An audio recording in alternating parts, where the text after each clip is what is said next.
We are living in a computer-programmed reality, and the only clue we have to it is when some variable is changed and some alteration in our reality occurs. We would have the overwhelming impression that we were reliving the present, déjà vu, perhaps in precisely the same way, hearing the same words, saying the same words. I submit that these impressions are valid and significant, and I will even say this: such an impression is a clue that at some past time point, a variable was changed, reprogrammed as it were, and that because of this, an alternative world branched off.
Good morning and welcome to the Wednesday edition of Free Association Radio.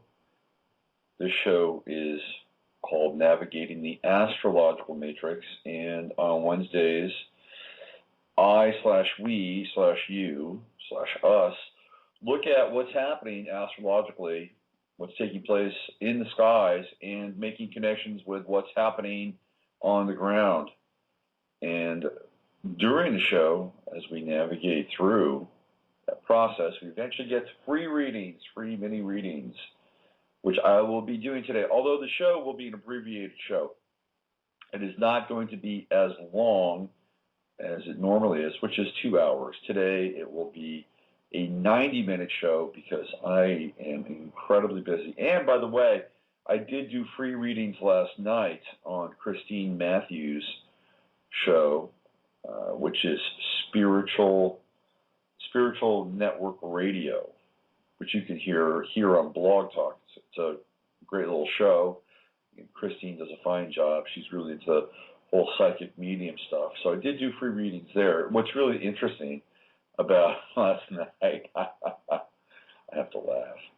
What's interesting about last night is that one of the women that called in on last Wednesday's show, which was an epic show, for reasons that you can only determine, or for reasons you can only know by experiencing that show. It was an all-time episode because of the readings, and the readings were frustrating, to say the least, on some level. But what was fascinating about last night when I was on Christine Matthews' show is this woman calls in, and all of a sudden, I'm doing her chart. She says, Suzanne, hi, I'm Suzanne, calling from New York. And I'm looking at the chart, and all of a sudden I realize that it's one of the women that called in from last week's show. I felt like it was Groundhog Day. I felt like I was being chased. I was being stalked by this woman who kept wanting me to answer questions about her love life and her career. And there I was, all over again. There those planets were, in the first house. I said, I know you. I read for you last week. Didn't you call into my show? I don't know. She got very quiet. I don't know. Oh, man. Anyway. So I'm going to be doing free readings. The chat room here is a little quiet today. What's that about? Let me knock on the door of that chat room. No, what's going on there? I can see gate 7. That's about it. Usually the chat room's a lot more full this point in time. The phone queue is quite deep. We've got Athena's Mind and a number of other people that are waiting to get on and have their charts looked at. Before we get into that, though, part of what I attempt to do with the show is make these connections with what's happening real time on the planet and what's happening, out there in the sky or in the ethers, in the cosmic theater. So if we look at what's taking place externally with the stars, Louis Torrey would say the stars. We must look at what's happening with Pluto and Uranus, and the square that is taking place with them right now, you see. This is very important. This conflagration between Uranus and Pluto, squaring off against one another in the sky. This is very dramatic. You see. It's taking place right now. Pluto has gone direct. It is at 8 degrees. And it's squaring off against Uranus at 8 degrees. Okay, so let's look at the number 8. What does 8 represent? It represents infinity turned. It's infinity that is turned vertically. Okay, so the number 8 represents time. But it's vertical time and not horizontal time, which is an interesting juxtaposition, right? Because the two circles, which is also the snake, the Ouroboros, times 2, eating its tail, moving upwards into vertical time and not horizontally, which is the infinity sign, which is horizontal time. And horizontal time is very different than vertical time. Vertical time, to me, is much more linear, and horizontal time is much more circular, or it's much more in the moment. We get more of a sense of the infinite with horizontal time. What I mean by that is that we are here in the now, we're looking at each other eye to eye, face to face, heart to heart, spirit to spirit. That's horizontal time. It is time without time. It is timelessness. When we turn it upside down, what do we have? We have the hourglass, and that is the beginning of time, right? Hourglass is another symbol of 8. And so time begins when we flip infinity on its head. And right now, we're at the 8th degree of Aries and the 8th degree of Capricorn. And we're having a clash in vertical time. Uranus and Aries, and I talked a little bit, I talked at great length about this on Christine's show last night. Uranus and Aries, let's just look at the energy. Uranus is change. It is rapid electric change. It is dynamic change. And anywhere Uranus lines up, it is going to be the imprimatur of change. It is the revolutionary planet. It represents the sign of Aquarius, a revolutionary sign. I've gotten into Aquarius before. It is the most revolutionary of signs. And I've gone down the list and just ticked off all these revolutionary minds, from Saul Alinsky to Johnny Rotten, Aquarius. So here we have Uranus, and it's partnering with Aries. What is Aries? Aries is the head. But the interesting thing about Aries is that, and I've made this distinction before, while it is the head, it is not the head from a detached and observational space. That would actually be Libra, where we have the first sort of incursion of the mind as differentiating itself from the will. Aries is mind and will as one. So it represents this undifferentiated, instinctual, unified, and primal expression of mind and will in action. It's the first sign of the zodiac. It represents the letter A, Aries, and Alpha. Okay, it is the Alpha. It is the Alpha of the zodiac, and it is at 8 degrees. And what do we have? Aries represents man. represents man. When I say man, throw a woman in there too, man and woman. But if you look at the sign, the first letter, which is A, it is really it is the bottom torso of the human figure. Okay, so you have the pyramid, which is the top part of the A. Okay, and then you have the two legs coming down from it. And in a lot of ways, this is representative of Aries in the sacral region. The triangle is the sacral region from the third chakra down, from the chest down, the chest being the top of the pyramid, going down into the second and then down into the first. What's interesting too is that it also represents the head if we look at it from the perspective of the pyramid, because the pyramid, right, the pyramid represents in many ways the head. If you take a line and put it right at the top of your forehead and you drew two lines down from there and went to your shoulders and then a line across, your head would form a triangle at the top of your body. So it also represents the pyramid in the head. And then what comes out of that comes the extension of the head down into the world. Okay, so this is what Aries is. It is the mind and it is the sacral region combined as one undifferentiated aspect. It represents man. Okay, so here we have Uranus and Aries. It is an electrifying moment in the history of humanity. It is here now. And it is squaring off against Pluto and Capricorn, which represents the corporatocracy, the rise of titanic structures, banking, big business, industry, and even surveillance, because this is all part of the new economy that's taking place. So we have the oligarchs and the bankers with Pluto and Capricorn getting ready to put the hammer down on the people of Spain. Now, the people of Spain have seen what's happened with the people of Greece.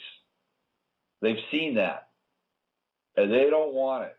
I talked about this on the show with Christine last night. What they did with Italy is they did a very fast end around. They got Berlusconi out of there, and the IMF went in and just replaced everybody, and I mean everybody, from in the Italian cabinet. I mean, they literally had a sea change in their government last year.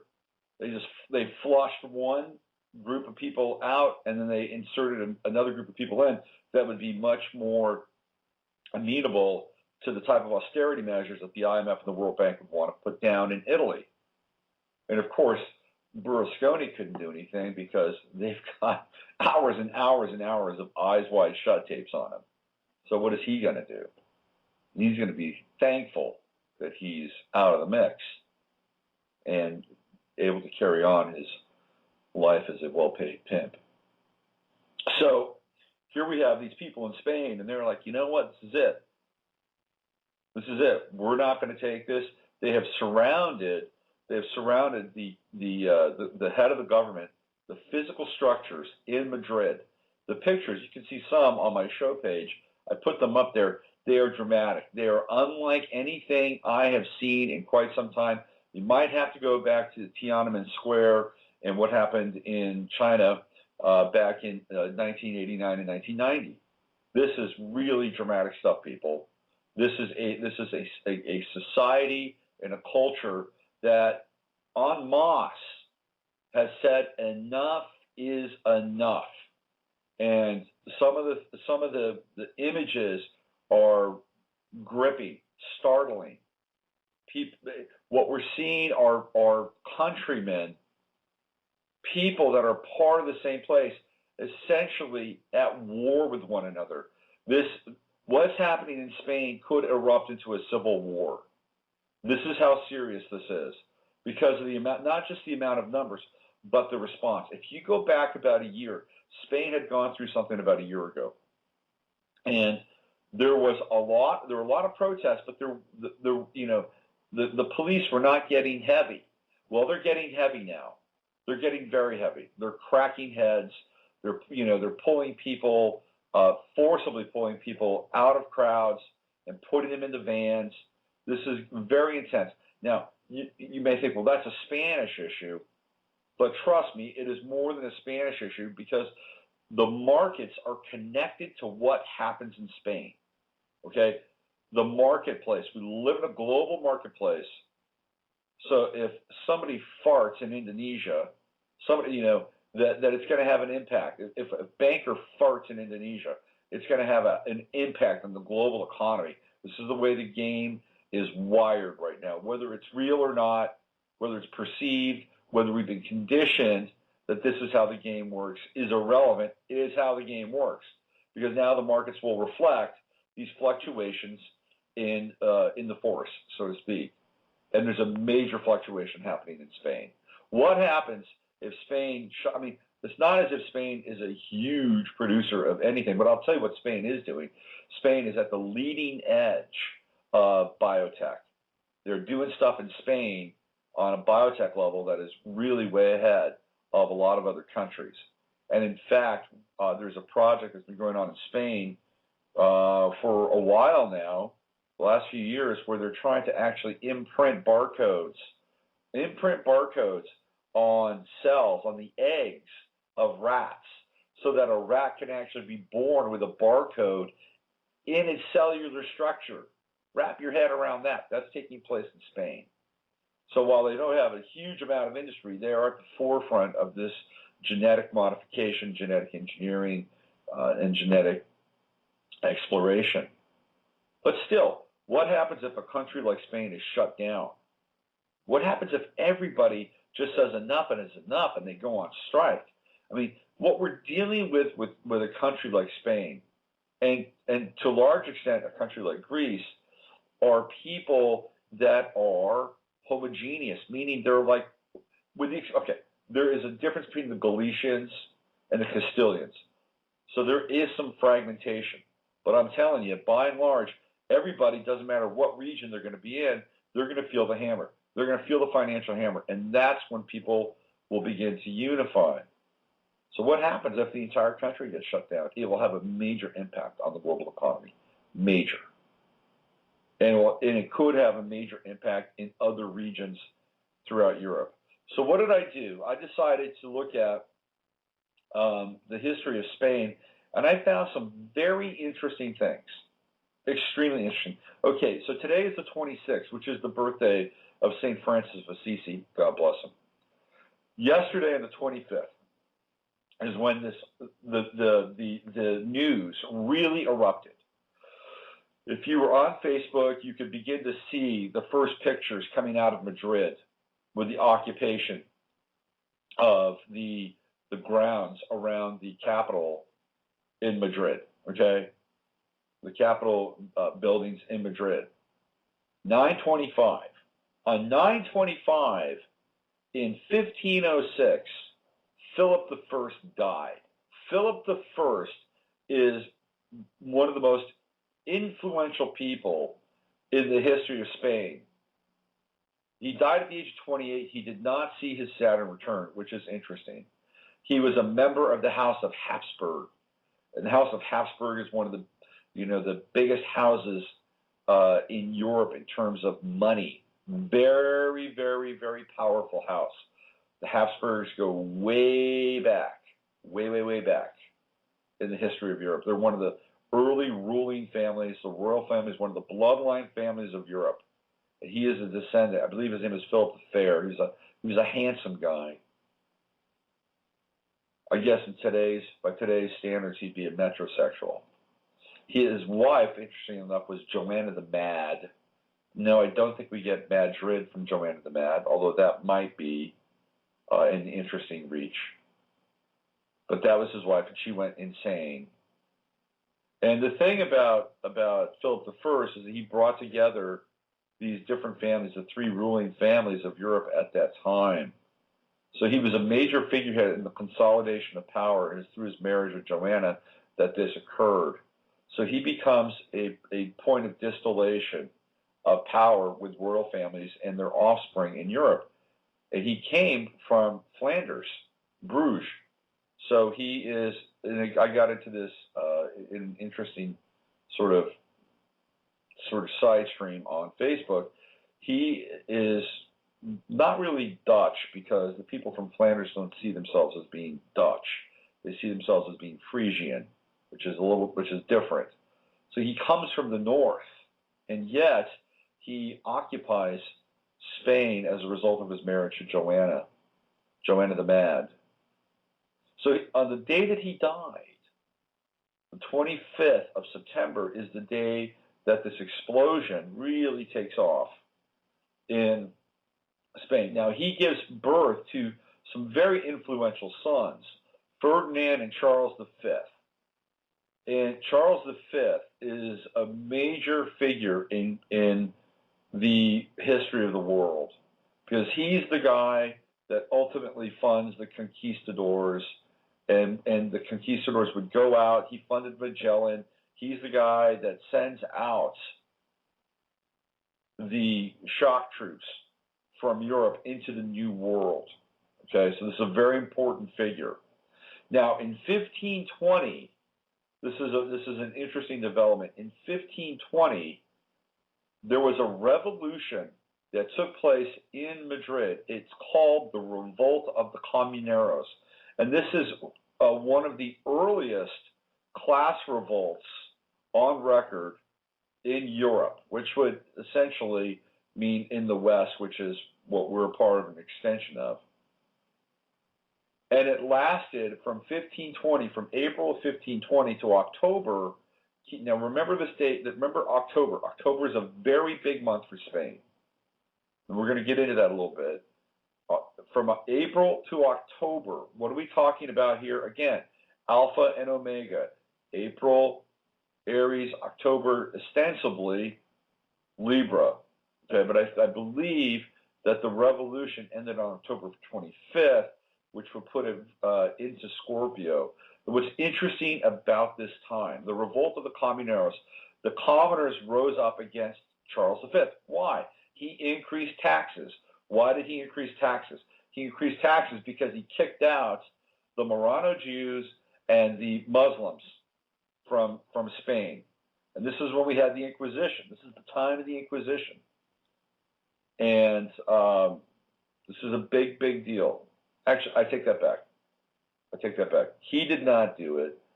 Charles III expelled the Jesuits who were involved in the Inquisition. And the second revolution, which I'm going to talk about, was when they expelled the Marranos and the Muslims. We're going to get to that. I'm getting ahead of myself. So, but what happened is that Charles V had raised taxes, and people in Madrid revolted. It was an 18-month revolution, the revolt of the Comuneros, or the revolt of the common man.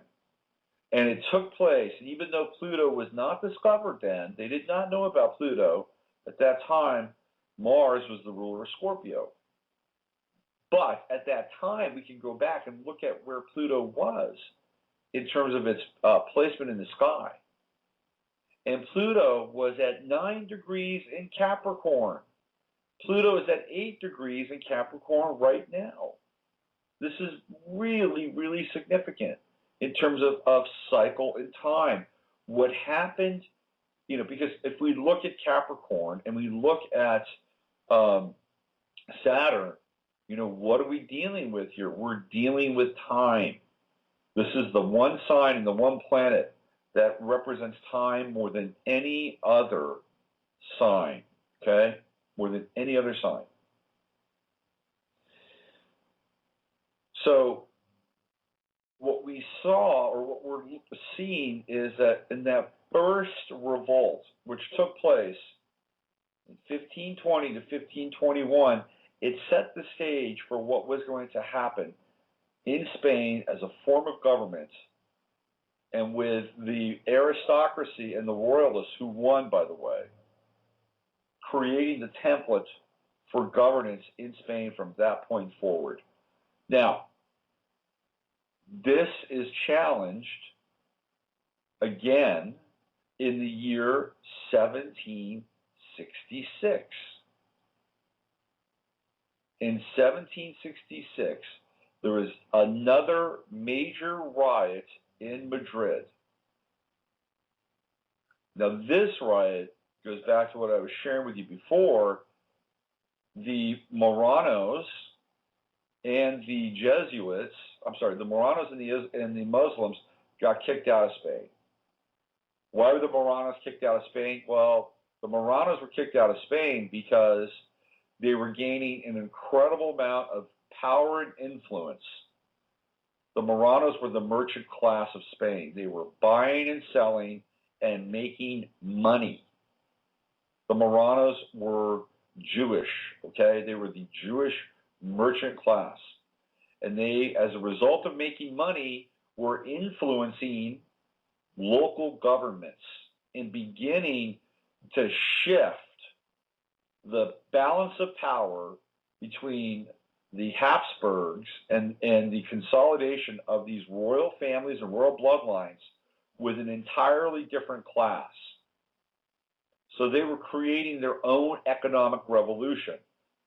Now, the Muslims were there too, and they were also part of the merchant class. The difference between the two is that the Muslims do not believe in interest lending.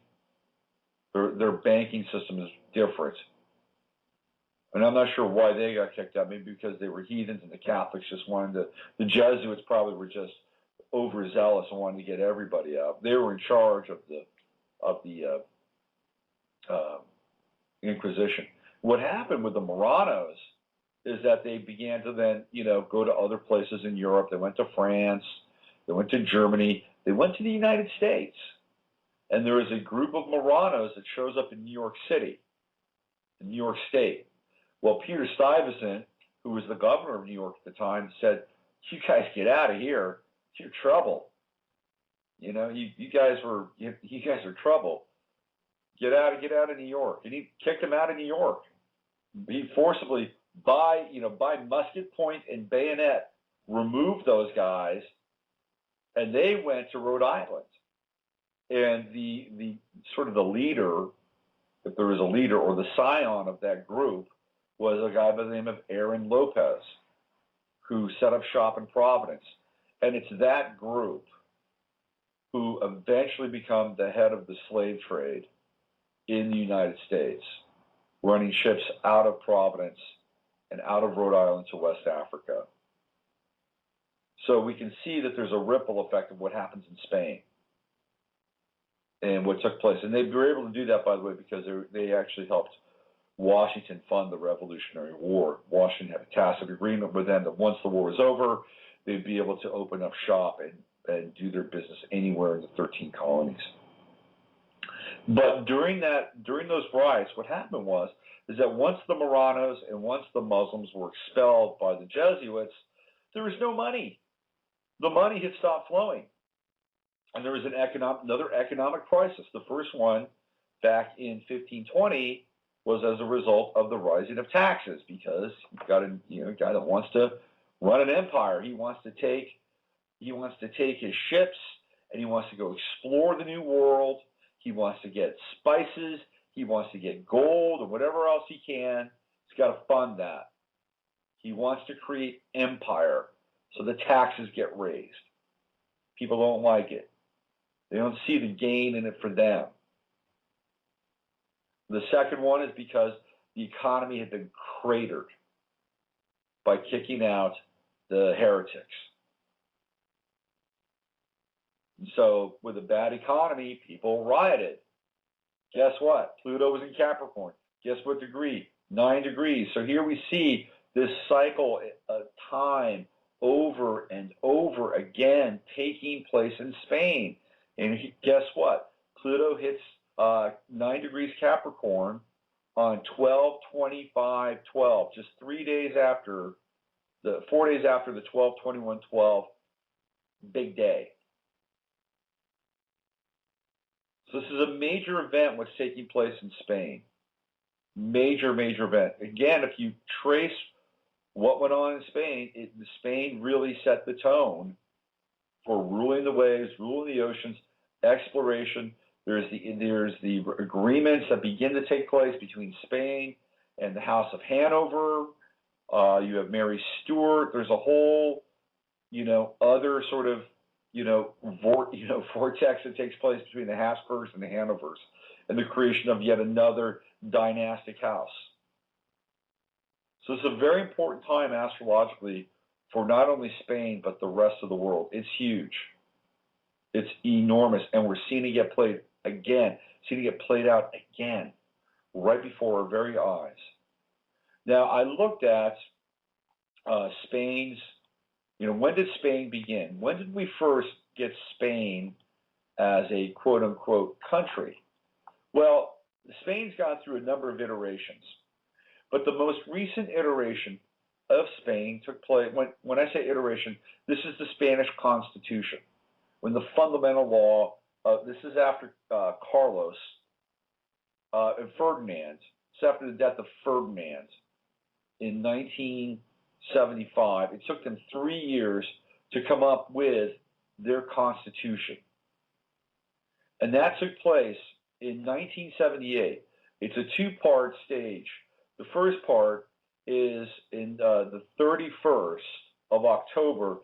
That is when it was created. It's an interesting time, isn't it? Halloween.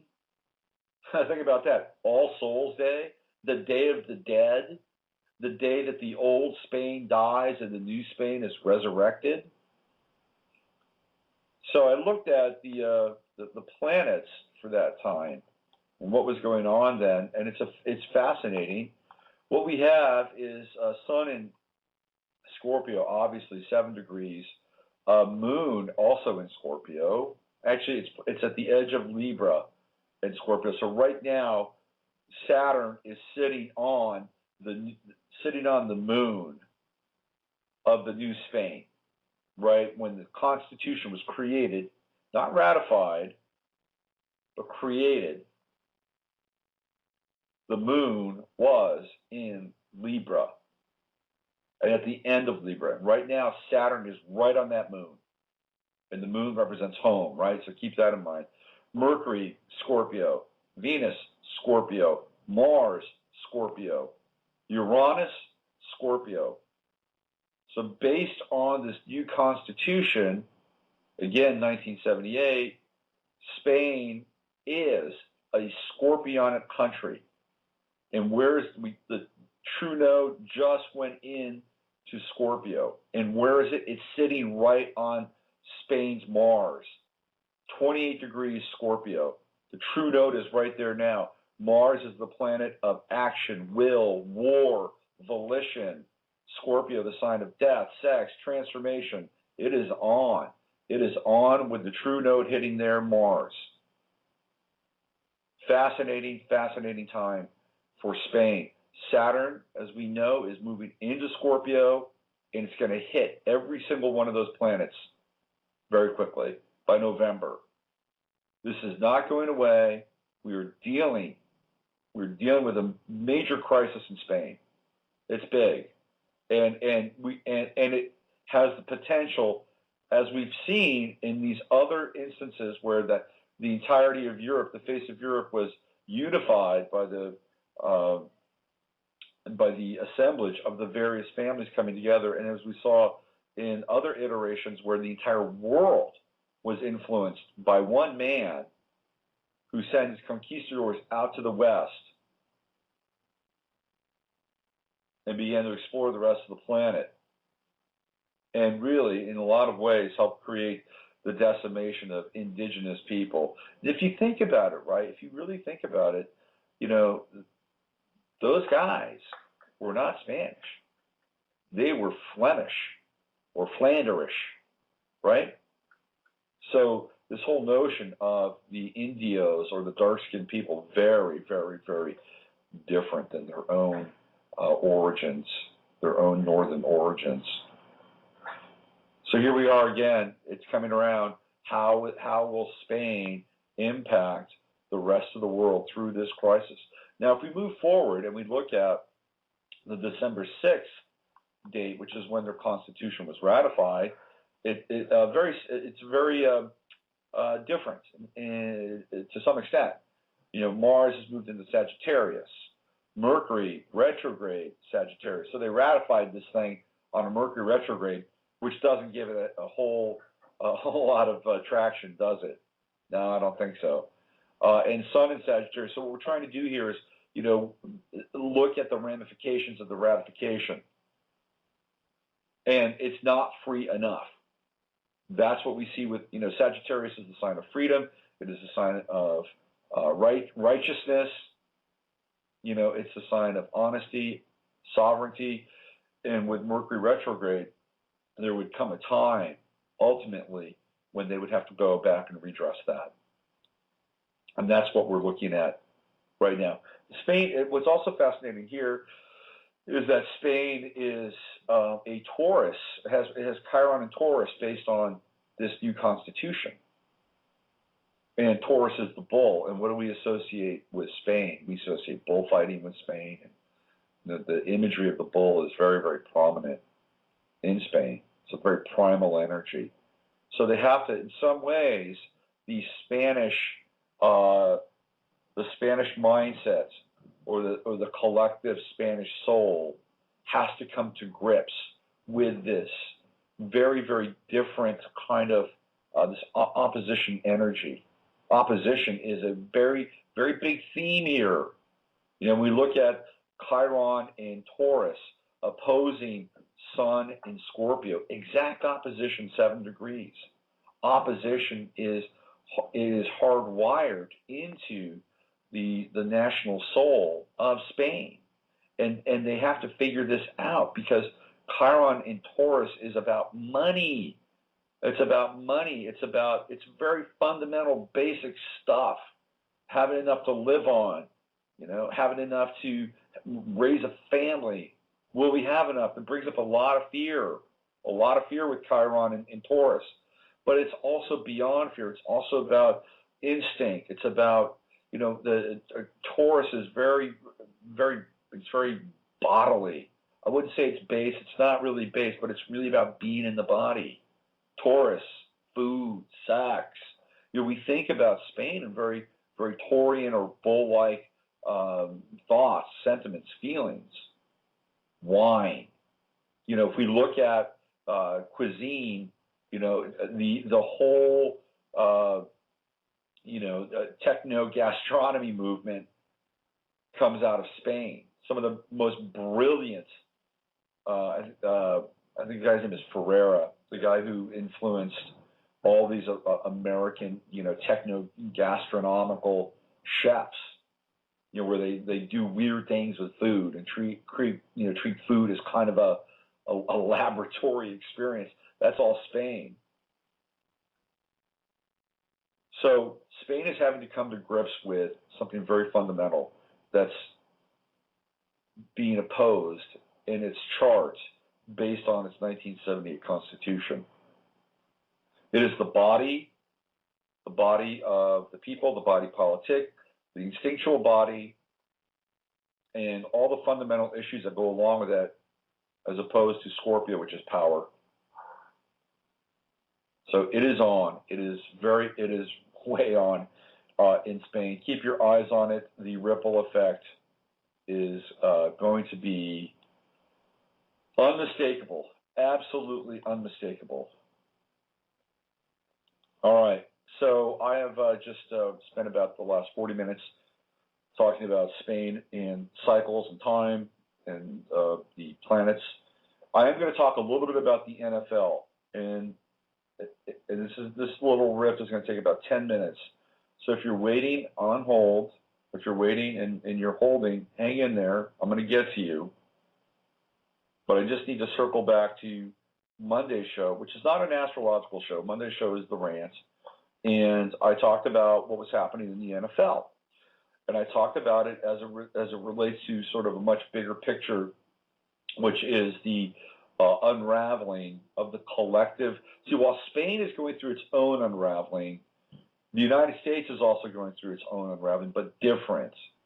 And I talked about how football has been that anarchy and chaos had been introduced into football to the point where it would disgust people, and it would be a reflection of their lack of trust in any institution.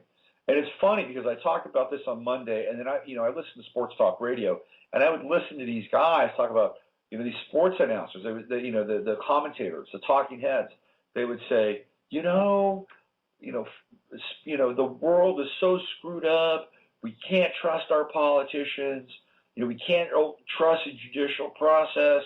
No matter how much we think the games are fixed or thrown, we still invest some level of moral authority in these games because there is a sense that things get played out, that there is a winner and a loser, that there's a right and a wrong, that rules apply. It's the one area where, it kind of makes sense for us.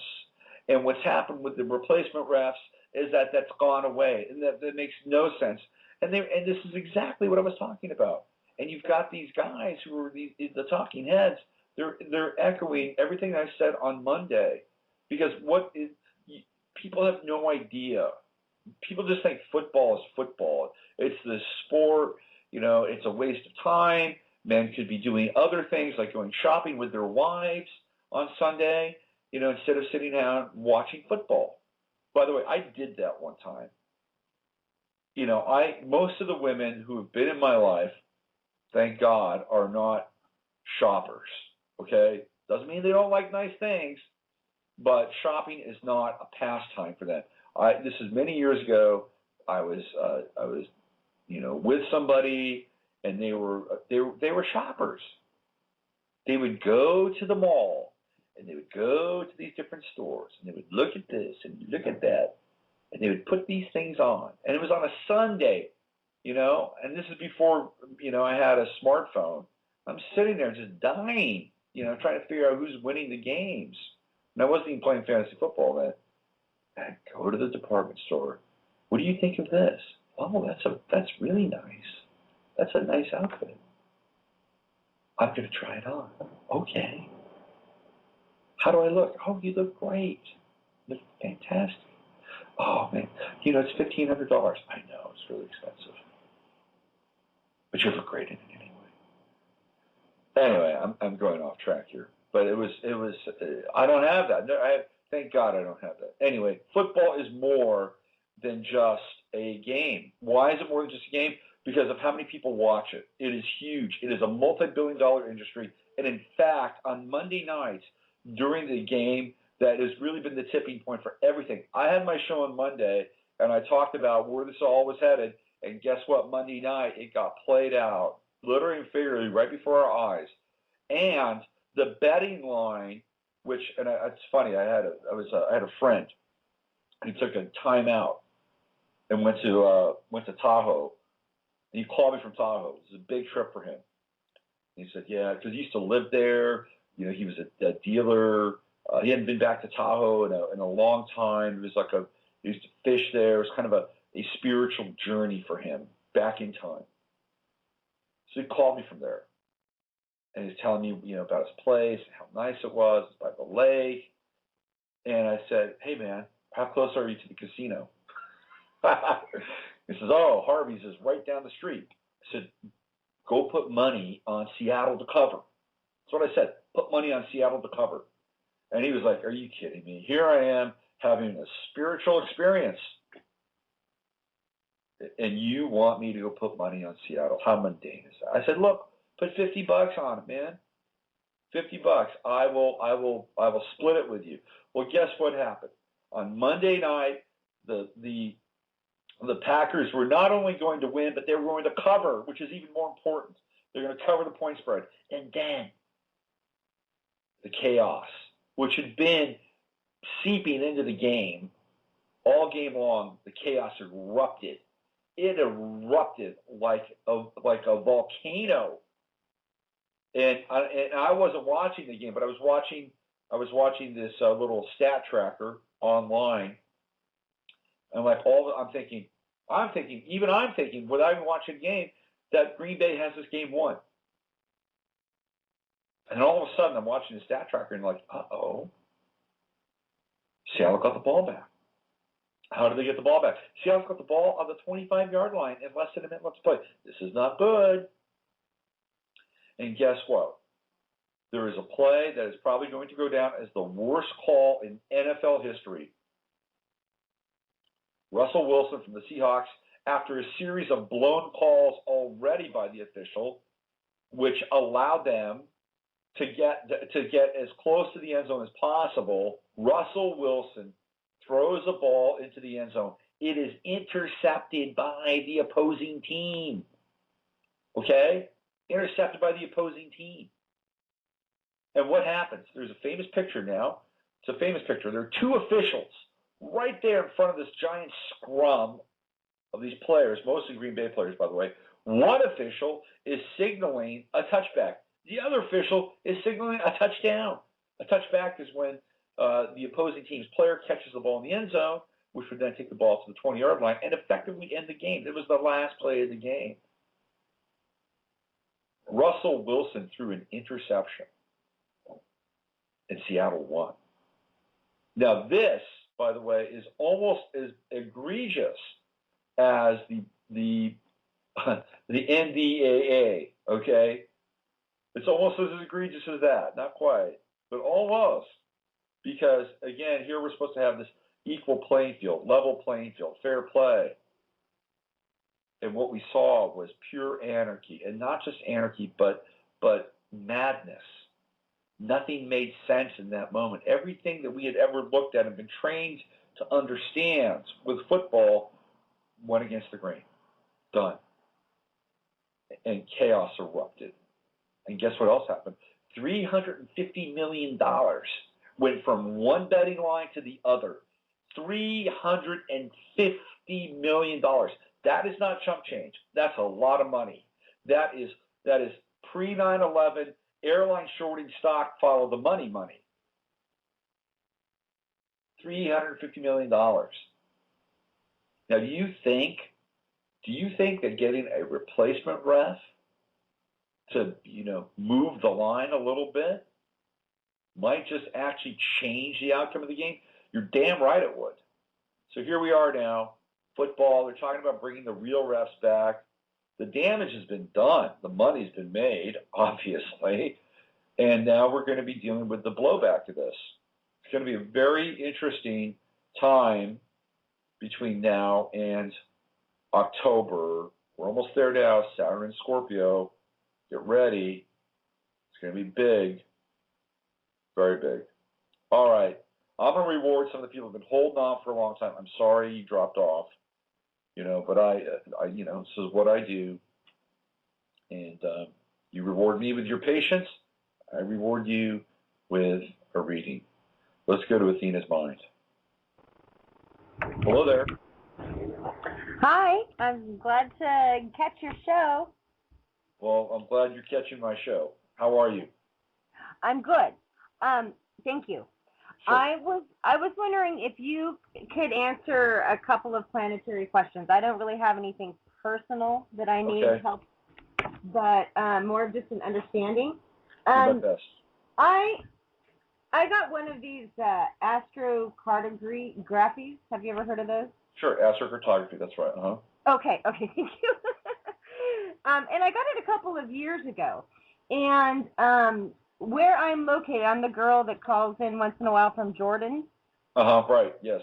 Yeah, and okay, so over Jordan a couple of years ago was Saturn for me. Now, as I understand, Saturn's really not the greatest planet to have overhead, right? So I was wondering, is Jupiter anywhere near? Like, because I don't really understand how the planets work. Like, is it going to shift to where one day when I'm living in Jordan, now Jupiter will be influencing me, and now things may be going better? Well, let's look at this, because I would need to actually look at your astrocartography, which I can do in real time. So let me just do this here. Let me do this,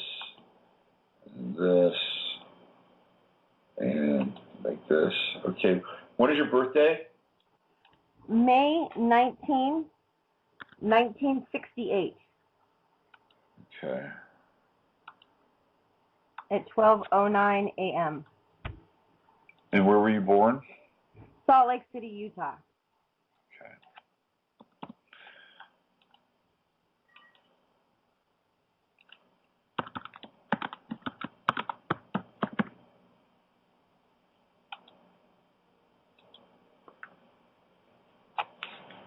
Okay, here we go.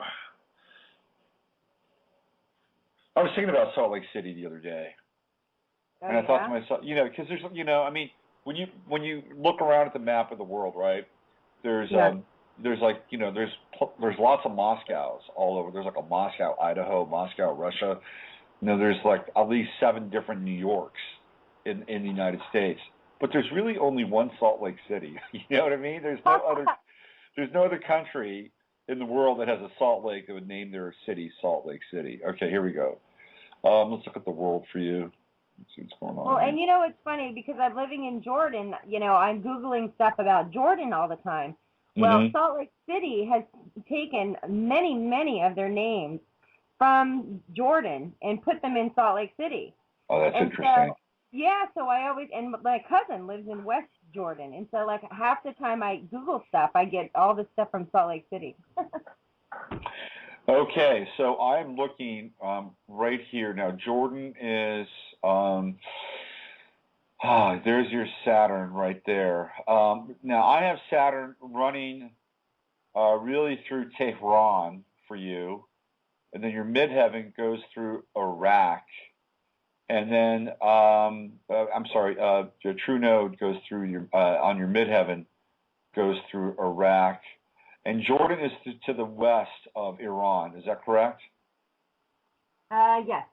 Okay. It's right near Israel. Do you see, are you looking at a map? You see the Red Sea? It's above above Egypt. Okay, so, yeah, there it is right there. Okay, so I'm just going to click on that. And this is what I get for you. I don't get Saturn there as a big player.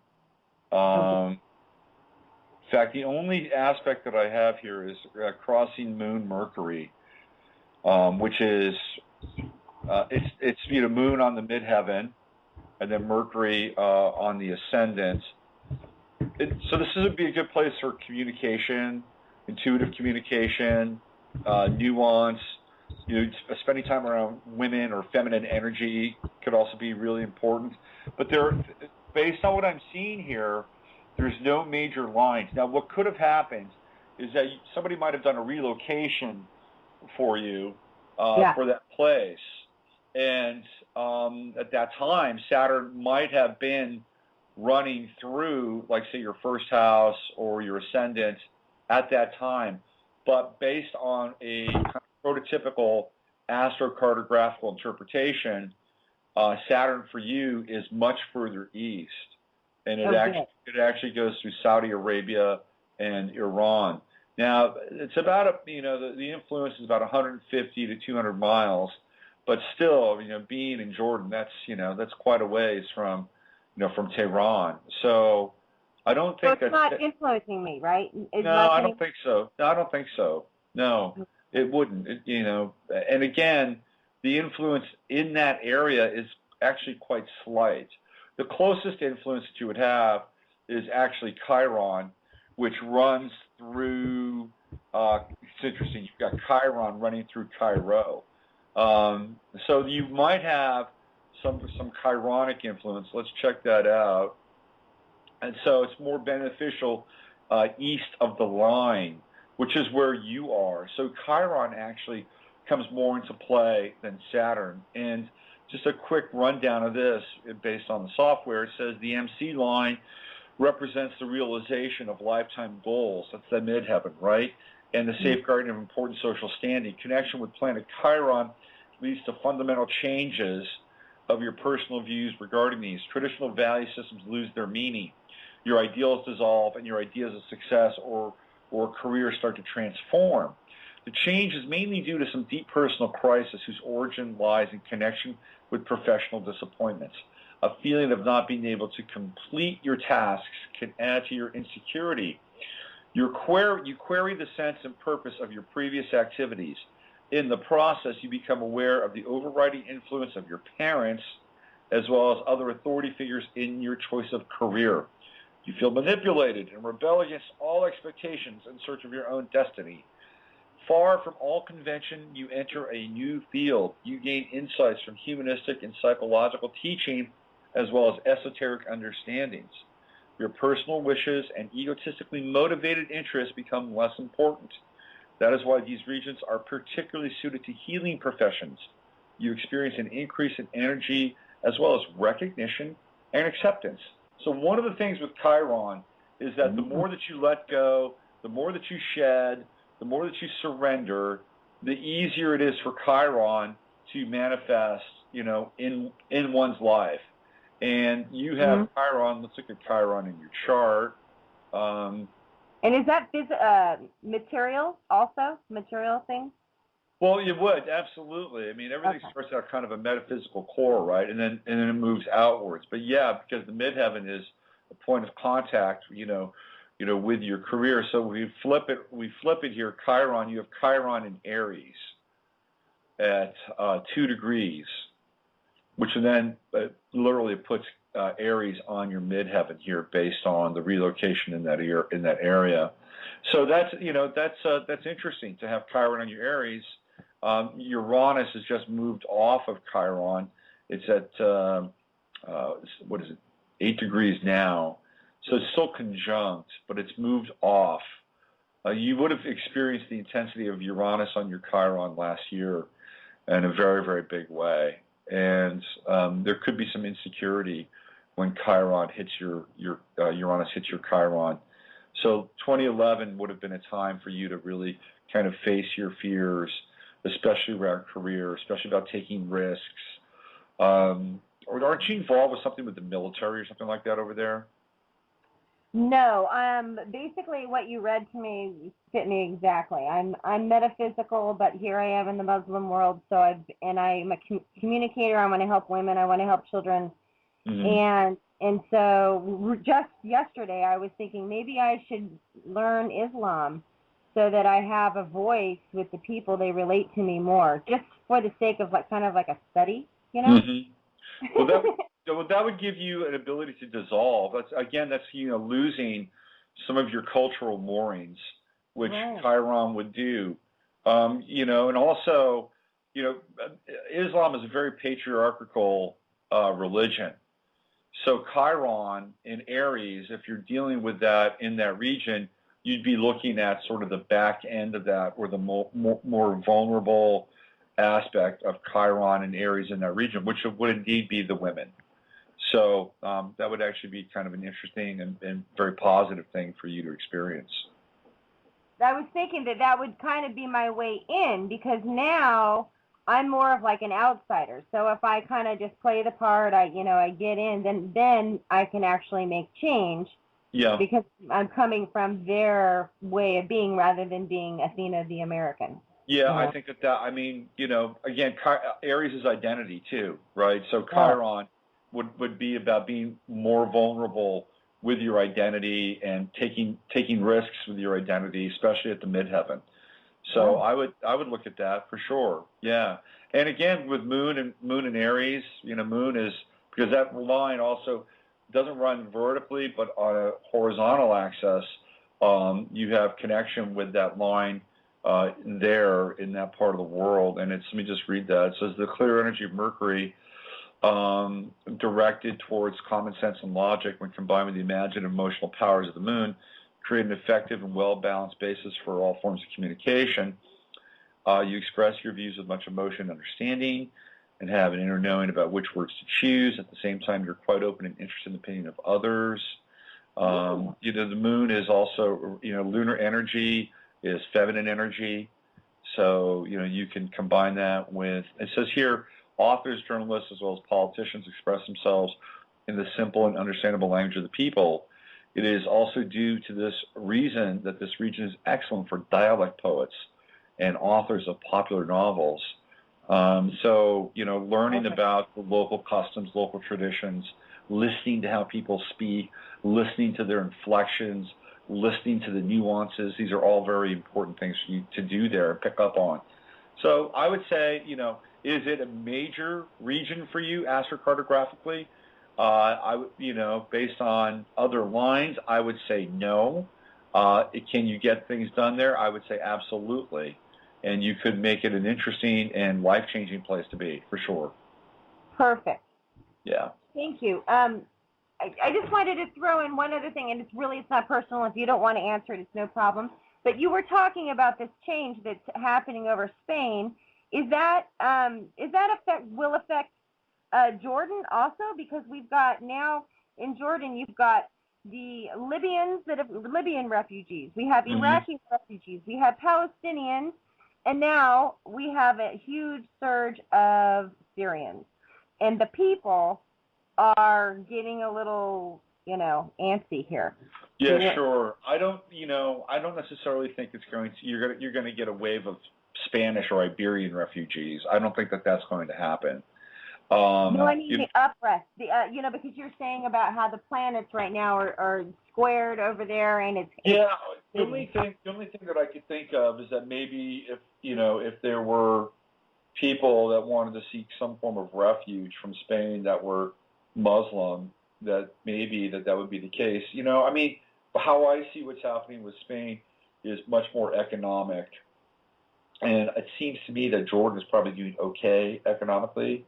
But see, that's the thing. They're not, because now of all these refugees coming in, they're feeling the bite. So my question wasn't really, will Spanish refugees be coming here, but will those planets that are causing that unrest in Spain, do they affect Jordan too, or are they only over Spain? It's a ripple effect, in terms of the rest of the world economically. Then potentially yes. Okay. Because the way that the global economy is set up is that it's like a trigger effect, and once something happens in one part of the world, it can trigger something else and something else and something else. It's like tripwires. So I would say that it could impact Jordan. To what degree, I'm not sure. Would it have more impact in other countries? I think so. I think it would have much more of an impact on the EU, and I think it would have much more of an impact on the United States, because the United States has invested a ton of money in the EU and the banks of Europe. When the economy went full tilt here in 2008, a lot of that money, in fact, about 46 or 47% of the money that was part of the bailout went to Europe, and these banks in Europe, to bail out the European banks. A lot of people don't know that. So if the United States is still, if these countries and these banks, the funny thing about the financial crisis, right, is that the money, like Ben Bernanke doesn't know where the money went.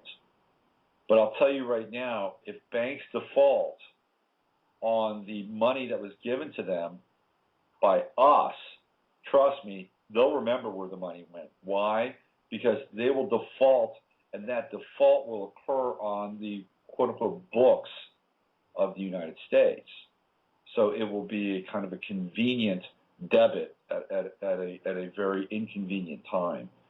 So this is why it would affect most of the world, because we have a huge amount of money invested in these countries, in these banks which represent these countries. And if they fall off the edge, and it's kind of a big deal. And if the value of the dollar drops, like they've been talking, and why a lot of these wars in the Middle East are happening, due to some of these countries wanting to switch to gold, and now the dollar just suddenly collapsed. Any country that's trading in dollars is in big trouble. Yeah. Well, yeah, it's hard though. I mean, yeah, I would agree with that, but it's hard because the dollar is so entrenched in all these various economies. Like the Chinese are, even though they've been dumping dollars, they still have way too many dollars. And I don't think like Gaddafi was taken out because he wanted to create a gold bourse. He was working on this African dinar, and he was taken out because of that. And so, these efforts, Iran has their own oil bourse. Iraq was going to do it, and guess what? Saddam Hussein is gone. So they've taken these proactive steps to eliminate any kind of competition. Yeah. And at the same time, I don't know how much gold is actually out there left and available, which would make a huge difference to offset the assets that would be needed to create something like this. So I'm not sure about that at this point. What I do know, though, is that here in this country, in October, the federal budget has to be balanced, and that's a major, major component coming up. The military's up for renewal, the military budget's up for renewal, all that stuff. And anytime you get that kind of event taking place, it can get really, really shaky. So we're in precarious times. The millionaires, the billionaires club has seen them involved in a major stock sell-off since the 13th of September. And I talked about this on Monday's show. They're getting out of things like food. They're getting out of things like pharmaceuticals. They're getting out of things like computer parts. Those are all supposedly growth-oriented industries. People have to eat. People need to take drugs, especially when we've got this, Obamacare coming into play. And people theoretically need computer parts in order to keep their machines running. Well, if they're getting out of those industries, what does that tell you? That they're expecting a major slowdown in those areas. And those are three areas, especially food, we don't want to see slowdowns in. That could be crippling. Well, how could it be crippling, though? But don't you think that could actually be good? Because those companies are the ones that are, Monsanto and putting out all these products that are crap. So now it might force the American people to start, living more locally, growing their own food. And speaking more holistic medicine. You bring up a great point, and I think if that would be the result, that would be great. But I also don't think. I also don't think that people necessarily have the ability to create their own computer parts. No, not the computer part. and as far as pharmacy, here's my take on this. My take is that they're just expecting a lot less people. That's my take. Kind of like they're banking on a war. That they're banking on the fact that they're not going to have consumers in those three areas to buy those goods. What do they know? That's how I perceive that. Okay. All right. To everybody, that just means go out and grow your garden. Grow your garden and take your anti-zombie vitamins. Yeah. All right. Thank you so much, Robert. It's always a pleasure. Okay. Take care. Bye-bye. Bye. Hi. Thanks for waiting. You're on the air. Hi. Hello. Yeah. Hi. Hello. Hi. Hi. I've been listening to your show for a while. I think you're really awesome. And I wanted to call in and get some feedback about my natal chart. Okay. When is your birthday? It's May 6th, 1970. Okay. And what time were you born?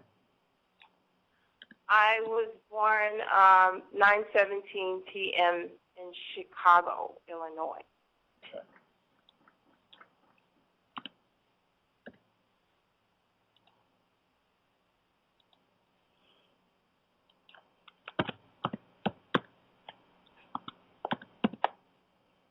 Basically, I'm honing in on my midlife transit. Okay. They have really been giving me the flux. At least that's what I'm thinking. That's what I'm, Yeah. And well, big news for you obviously has been Saturn on Pluto. Saturn in your 10th house. The first part of that Saturn passage occurred when it crossed over into Libra about 2 years ago, and that would have been a major kind of reordering of events, especially for you in career. And what happened to you 2 years ago, what kind of either shifts or downturns or contraction that took place for you in career. Yeah. Anytime Saturn goes across a planet, what happens is that you get a major reset where that planet is and how it's impacting all the other planets in your chart. Now, the good news is that Uranus has a great relationship with Moon, Venus, and Mars in your chart. You've got a really nice series of trines going on there, and so we like that. We like the ability to reorder and to reset in a graceful fashion. The good news is that Saturn is really right up against your Jupiter right now. Saturn is just like 1 degree off your natal Jupiter. And you've got Jupiter in Libra at 29 degrees. It's the anaretic degree. Kind of a challenging place for Jupiter. It's in the 11th house. Yeah. So, yeah. So, but, you know, I mean, it's great for friendships. It's totally great for friendships. But I've been feeling that. It's just that with Saturn, with natal Saturn in my 6th house conjuncting my Sun and my Mercury. Yeah. It's just been very challenging to really make a lot of financial progress. Well, you know, you've also got Pluto. I don't know if that's what it's doing. Well, but no, I just you've know got that Pluto in your 2nd house too. Okay, and Pluto in the 2nd house. So let's say it's 5. Yeah, Pluto is like, it's at 8 degrees now, so it is like 3 fresh degrees into your 2nd house. And anytime, so it's fairly new there. Okay, it went into your 2nd house at 5 degrees. It's not that long ago. So the thing with Pluto in the 2nd house is that a Pluto 2nd house transit will bring up all of your financial fears. And not just financial fears, but security issues as well.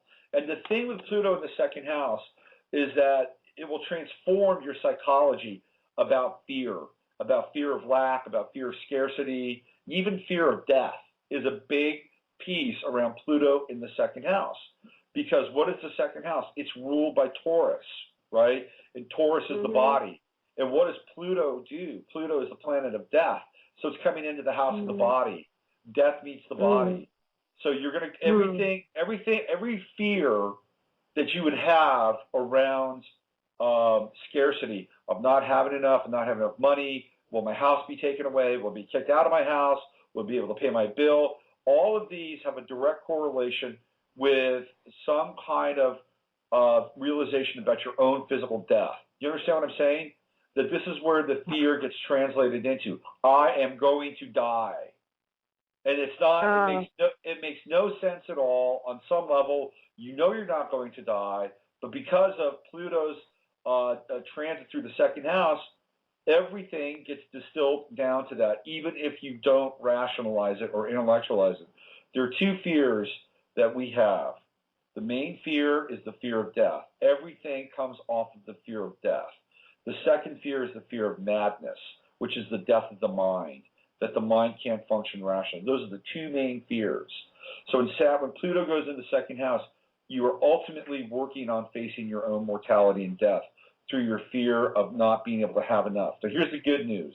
The good news is that Pluto is at 8 degrees, and in 2011, 2012, 2013, it gets to 11 degrees, which means it's going to trine your natal Saturn, okay? Yeah. You're going to have a Pluto-Saturn trine, which allows you to overcome your fear of death and build towards really sustainable, foundational ways of supporting yourself and people around you. So the main thing for you is to get through your fear, to face your fear. And however you do that is sort of your strategy. Some people get through their fear by having faith in God. I have no fear. There is only God. There is only love. There's no place for fear in my life. I move towards love. I move towards God. That's my general philosophy. I mean, I'm very, very spiritual, and I'm into astrology and all that too, and Hinduism and chanting and mantras, and so I understand that concept. Yeah. My thing is that, you know, what am I going to do with that Saturn in the 6th house? I mean, I know, you know, you generally look at Saturn and where it is, and that's the teacher, and that's the karma, and that's the, you know, and so on and so forth. And the Saturn conjunct my Sun has always bothered me. Well, my Mercury has always bothered me. Yeah, here's what I think. Again, from where I'm sitting, you won't have a full understanding around this until Pluto moves into position. It's going to transform your relationship with Saturn, because that's what Pluto does. It transforms the nature of things. And as it gets closer and closer to trining your Saturn, you're going to have a very different feeling about Saturn and a very different feeling about its relationship to your Sun, relationship to Mercury, and all those things by the time Pluto has moved on and gets out to like 20 degrees, which is quite a ways away, by the way. So you're going to your relationship with Saturn is going to be very different 2 or 3 years from now. You're going to be thankful in some ways that you have Saturn in Taurus. I'll tell you why. Okay? You're going to see people. Oh, really? Yeah. You're going to see people around you. They're going to be getting sick, and you're not. You're going to be healthy. You are going to be healthy, and your health is going to carry the day. You know, this is how I kind of view the big picture. And this goes back to what I was talking about with Athena, is that, you know, we're going to be dealing with attrition. There are going to be people that are going to be leaving this planet, okay? You're not. You're here. You're going to be here.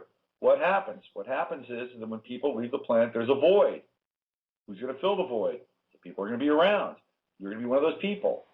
You can't really see the forest for the trees right now because a lot of this hasn't played out.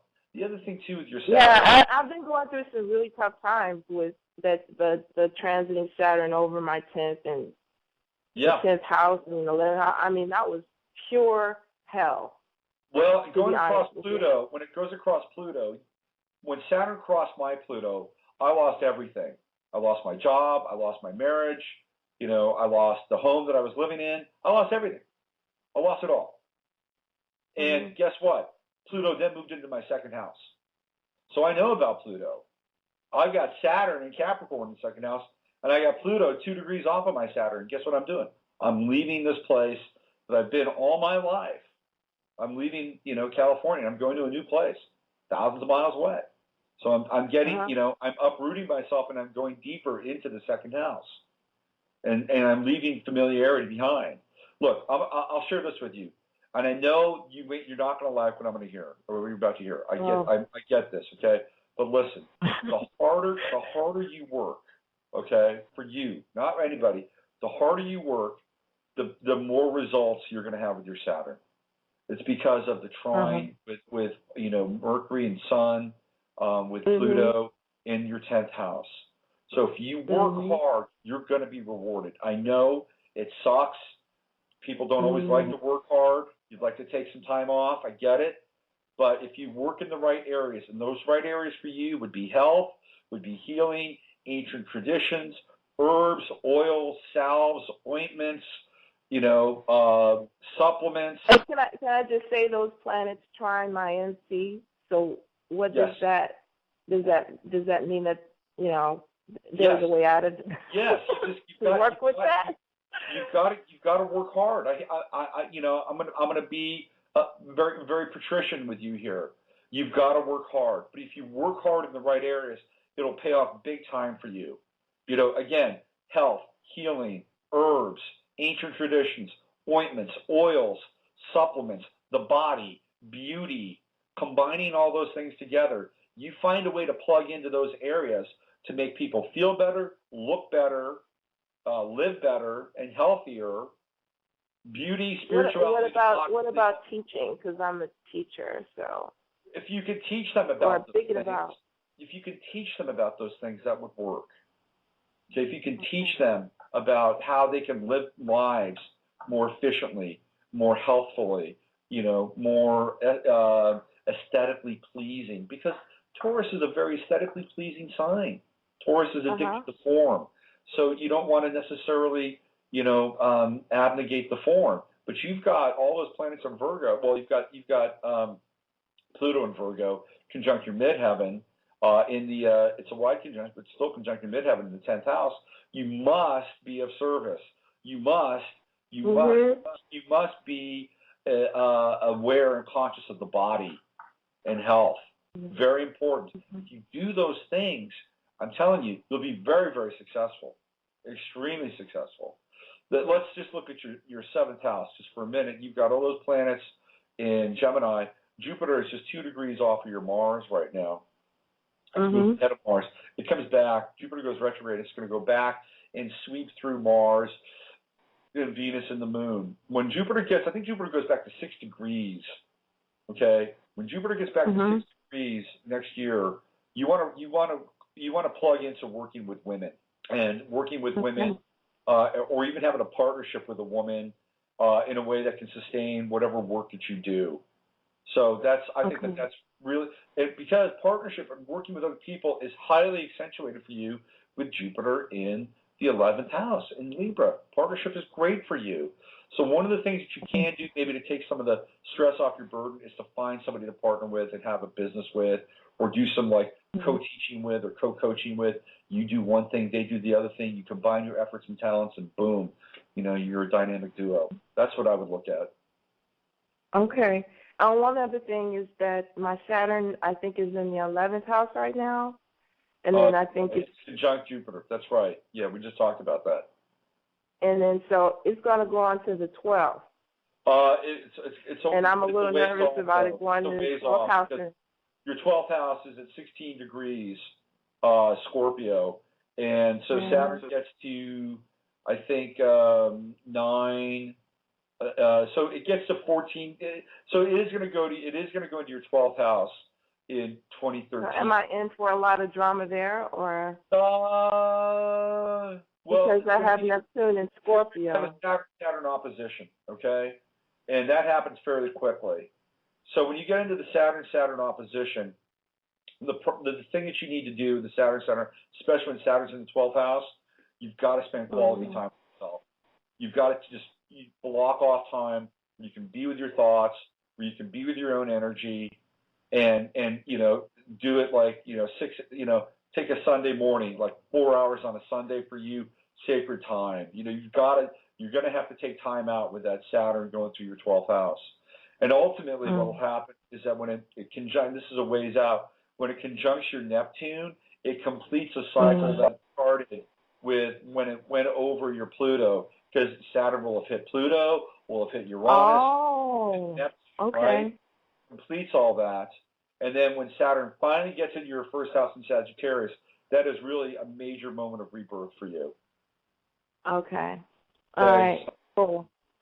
All right. That was the only other thing that was kind of like, oh my gosh, Saturn's going to get in the 12th, start making me go insane or something. No, don't be afraid of it, okay? Again, this is the fear. This is Pluto in the second house. This is every fear, I'm telling you, every fear is the fear of death. And it's just gets morphed into these other things. Okay. All right. Thank you so much. You are just a wonderful person and an inspiration, and I admire what you do. Well, thanks for calling in. That really helps. I'm right there with you with Pluto. I'm going through it too. All right? Okay. Right. Take care. Bye. All right. Who's been on hold the longest? I've only got 8 minutes left today because I'm leaving early, cutting out early. Let's see. Let's go here. Hi, you're in the air. Hello. Hey, this is really great. I'm really glad I picked up on you. I'm a student of astrology too since 1968. So my birth, you'll find the aspects really fascinating right now.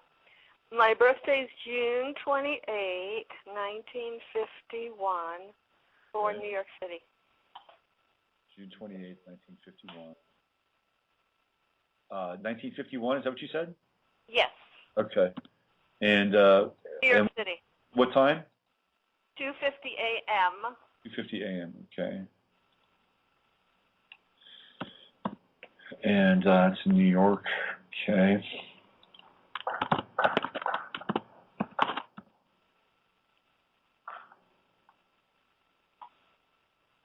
All right. Let's go there. Okay. Okay. So here's what I have for you. You're Gemini rising. Is that right? No. 2:50 a.m. A.m. I'm 23 Taurus rising. 23. Okay, so I've got to. See, this is why I asked you, because I was okay. Let's do this. All right. There we go. No wonder. Okay, June 28th. There we go. 2:50 a.m. Yeah. Okay. Gotcha. All right. I had a wrong drop-down window. Okay. So 23 Taurus. Yes. And 5 Cancer Sun and 29 Moon Aries, right? So you've got the Saturn Moon opposition going on right now, right? Mhm. Yeah, and your Moon is in the 12th house, and then Saturn in your 6th house, and you've got this big T square with Uranus, Neptune, and Jupiter. But that is interesting for sure. And all those planets, just you've got a tribe planets in your 2nd house. Mars. Yeah. So, all right. Opposite my Pluto. I'm sorry? Transiting Pluto. Yeah. Opposite transiting Pluto. That's right. Yeah, yeah. There you go. Intensity. Wow. It's been an interesting half of a year for me so far. Well, the good news, right, is that Pluto is going to be moving up into your 9th house soon. I know. So, tell me. Yeah, yeah. That's actually going to be really fascinating for you, because Pluto, it's almost like, breaking the surface of water, as it moves out of the water of the 8th and, hits the sky of the 9th. That's going to be a very liberating time for you. Pluto in the 9th house gives, really amazing oversight and insight and powers of observation. And in Capricorn, you would potentially have the opportunity to impact the collective and impact, systems and, governments and businesses with your insight and your ability to see things. So that's a really tremendous transit, actually. I think, this could be a transit of a lifetime for you as it moves up into the 9th house. It's going to be there for a while, too. So good on you for that. I came here to do big work. I know. Yeah, for I've been doing it for a really long time with that North Node in Pisces in the 11th. Yes. On one level. Yeah. But. And you've got Chiron coming up on that North Node, right? And that'll be so. That's a test. The Chiron on the North Node is a test. It's like, how much are you willing to risk? How much are you willing to go out there with that Piscean mission?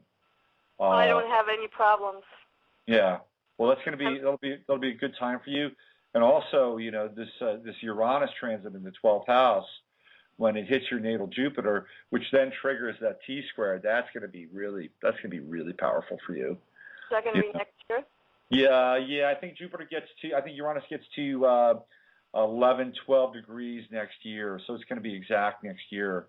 Yeah, that's going to be like a Christmas tree, lighting you up from the inside out, and triggering Neptune and Libra and Uranus. You're going to have the Uranus trine. You got Uranus square going on right now as we speak. So that's also very, very powerful. Uranus, yeah, in Aries, right. That's right, yeah. So you've got the Uranus square. There's a lot of restlessness with the Uranus square. That's generational for you. It's like your generation, Uranus in Cancer, Pluto and Leo.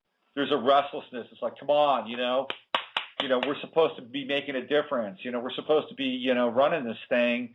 It's kind of a generational sense of urgency, because the clock is on, right? You guys are, staring down, your retirement years and stuff like that. You're looking at the calendar saying, we don't really have much time left. We've got to make, one more push.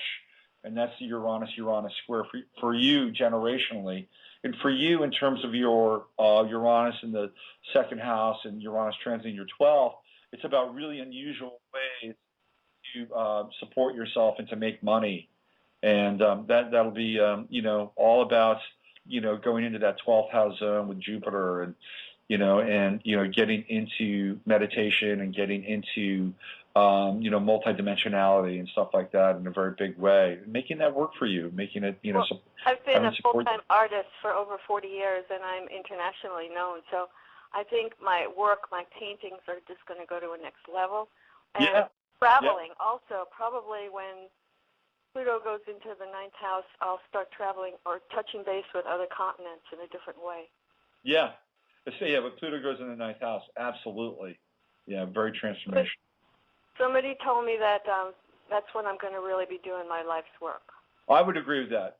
I would say that that's a pretty fair assessment. But it hasn't come to me yet what it is. Somebody else told me I'd be talking on stage to people.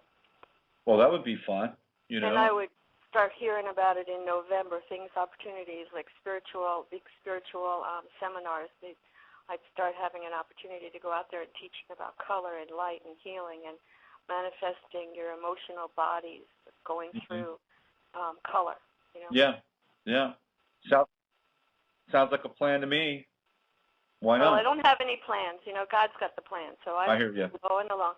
But do you see a transition in my environment, in my home life? Because I've been married for a long time, but now my husband lives in a different state, and I'm still back where I am, which is I'm fine. But do you see like property selling?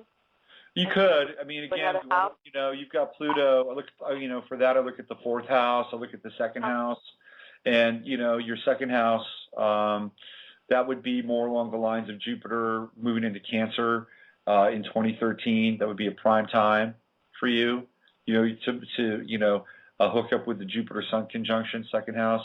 By that time, Pluto will be making kind of a wide trine.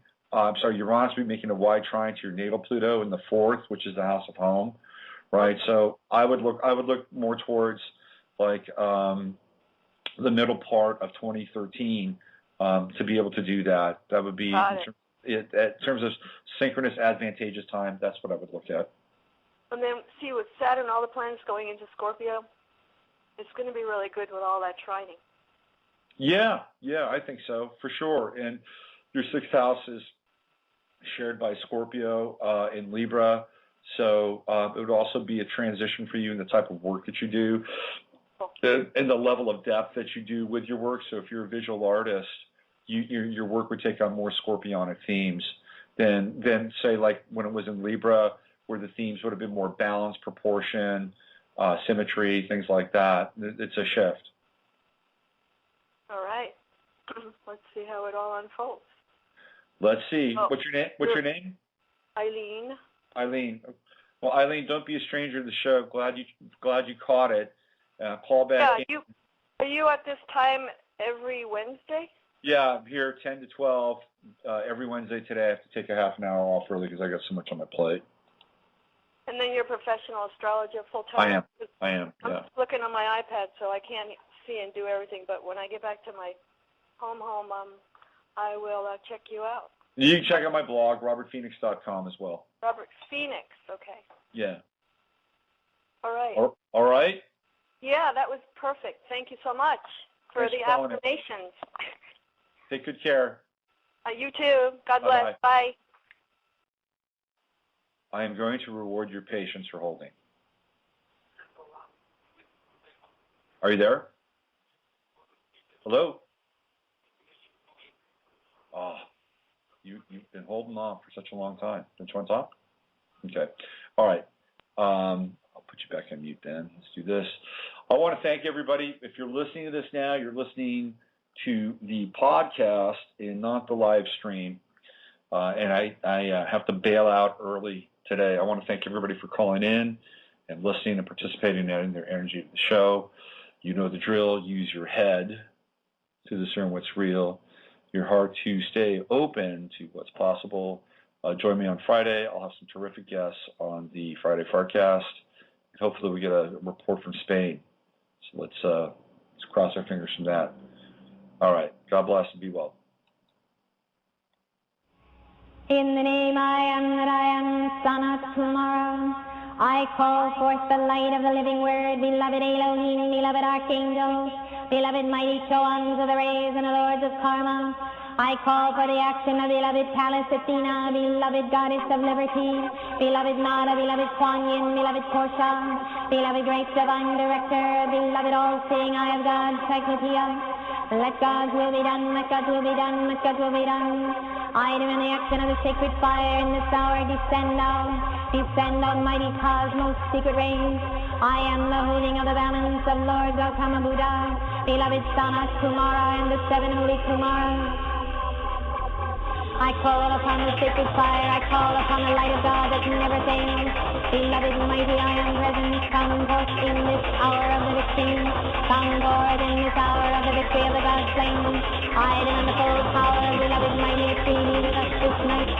Beloved Jesus, send to me, Lord mighty Gautama and Son of Kumara.